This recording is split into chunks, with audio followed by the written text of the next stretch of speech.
every time. Yeah. It's some sort of software. That's the name of the software. The Faraday bag is actually, it keeps, my understanding is it keeps the any extra data from coming in or out and preserves what is on the device. Right. That's Not what he's tamper talking it, about. basically. Yeah.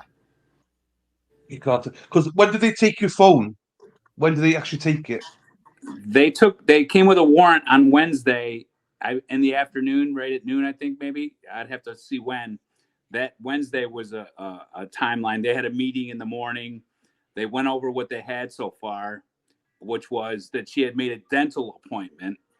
That's what Alloway testifies to. Well, what happened up to the point when you decided to search this man's house and bring him in and accuse him of murder? What evidence did you have? Well, she made a dentist appointment that apparently she never would have made if she wasn't suicidal, so. But they took my phone on Wednesday with the warrant. They took Emily's phone on Tuesday. I gave them the phone. They asked for it.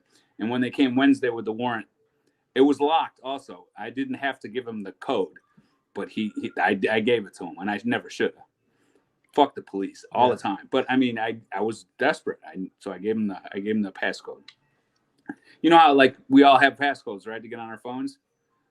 That's a big obstacle for law enforcement because you can't get in a phone without those. You can't hack it. iPhones you can't. So they need those your PIN. So, and I coughed it up. I was looking for Emily. I just wanted to cooperate with them. After the Wednesday, that same day, they accused me of murder. I went and got a lawyer, and the lawyer said, "You can't talk to them anymore. Stop." Yeah.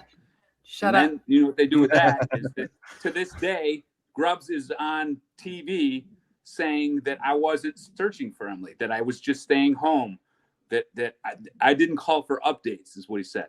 As if I'm going to call him after he accused me of murder, not within 48 hours, to get updates from him. And then they use that against you in public perception. Right? Sorry. And he's still saying it to this day. He's like, he never called us for any updates ever. He just sat in his condo like he didn't have a care in the world. Like he didn't care about where Emily was. This isn't pre-trial. This is after my trial. They're still saying these things. I don't know why I think that's so important.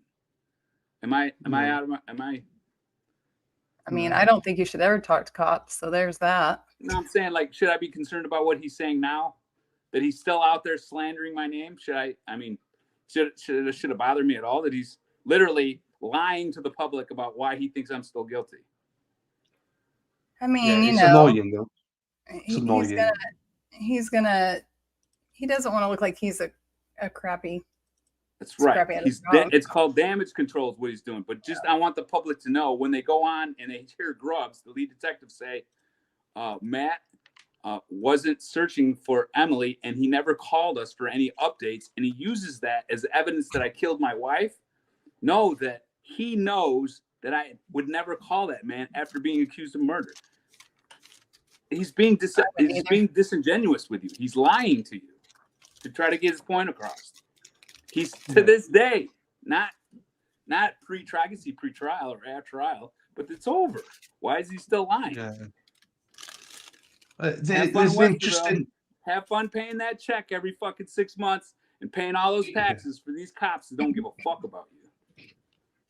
There's an interesting question here, Matt, right? It's in line, because it wouldn't surprise me if they never looked, but Julianne was saying about the cameras in the neighborhood. Like, it's a nice neighborhood, so I'm surprised there weren't cameras in houses and stuff, looking at the streets and stuff like that.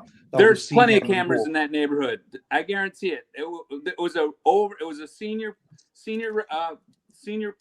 it wasn't like seniors only, but it was mostly seniors. I mean, we're surrounded by old people. Everybody had money. There was no like welfare people, or there was none of that. There's cameras. I guarantee there was footage, but you know what was on that footage? Nothing that they wanted to let you know about. So it doesn't exist apparently. But I'm speculating. There was no evidence of anything, of cameras catching anything. I'm not saying that there isn't. It just didn't make it into evidence because these cops didn't put it in there. They didn't have any fucking evidence of me walking around that night. I'll tell you that. And there wasn't any evidence that that Emily was walking around that night. You know why? Because she left the next day. When Kramer saw her leave at between 9 and 10, that's when she left. So there was no evidence of that, but that's just that it didn't fit their story. So, and that's what they did to me. I'm speculating. I'm just, that's just my opinion. But you think there would be cameras, so you think that they would have seen Emily walk that morning and his case closed. It's it's fine. We know that she walked there. That would be really good evidence to have Emily leaving when they said she left, which was like at 8 o'clock on the 24th, and then you see me following her up there, right?